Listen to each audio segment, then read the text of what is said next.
Hello, friends at the Department of Communication. My name is Michael Atchison. I am a graduate of 1990 in what was then the radio and television program at the department. Um, my fondest memories of my time in the Department of Communication, there's a lot. First, I remember when I was a freshman, I had come from a very small high school, and where we did all the normal things, reading, writing, so that sort of thing. And I'm sitting in Middle Bish Auditorium with more students than are in my entire high school.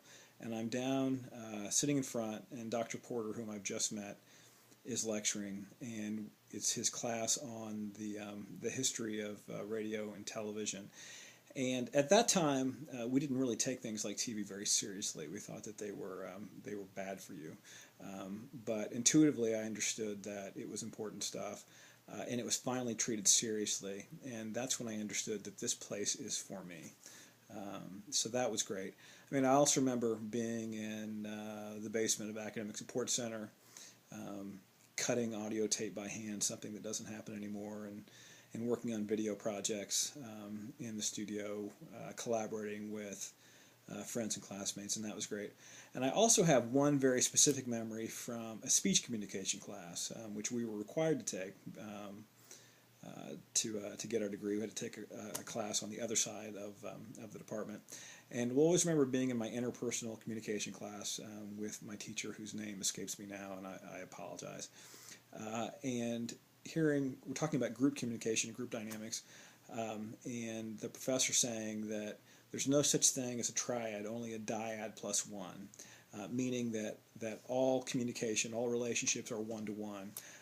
And that has stuck with me through my entire life and career and been really important in the way that I understand how people communicate and work together. So there are some of my memories. As for how my degree and my experience helped me get where I am, I've had kind of a varied experience. I went straight from undergraduate to law school, practiced law for several years, then took kind of a circuitous route through parenthood to writing, which I do kind of part-time, mostly for fun. But I've written a couple books and a bunch of magazine pieces. And I think that as much as anything, it helped me understand narrative, how it is that you can tell a story in a way that make people want to know more. And that's something you learn over time. And I'm not even sure that I knew at the time that I'd even learned those things, but some of that stuff seeps in. I mean, I remember being in a class where we did television criticism and spending time breaking down a show scene by scene, shot by shot, understanding character, helped me understand better later when I tried to do it on my own, how to do it myself. So anyway, excited to be able to participate, and happy anniversary, Department of Communication.